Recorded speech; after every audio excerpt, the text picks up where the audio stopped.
ఓం శ్రీ సాయిరామ్. శ్రీ సత్య సాయి పరబ్రహ్మణే నమః. మీకు ఒక ముఖ్య విషయము చెప్తున్నాను.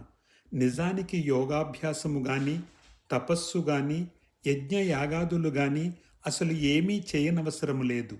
నేను మిమ్మల్ని కోరేది ఒక్కటే, మీ మనస్సులను నాయందు లగ్నము చేయండి. నాకే అంకితము చేయండి. మీరు చేయవలసింది ఇది ఒక్కటే, మిగిలినవన్నీ నేను చూసుకుంటాను. నేను వచ్చింది ధర్మము ప్రతిష్ఠించటానికి. నేను మిమ్మల్ని సరిదిద్దటానికి వచ్చిన సాక్షీభూతుణ్ణి.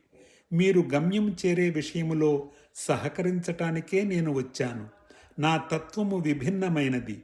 నేను దేనిచేతనూ గుర్తింపబడను. మీకు స్వయముగా గ్రహించే అధికారము లేదు, చాతుర్యము లేదు. అటువంటప్పుడు వినాలి, చదవాలి, విశ్లేషించాలి, అప్పుడు నిర్ణయించాలి.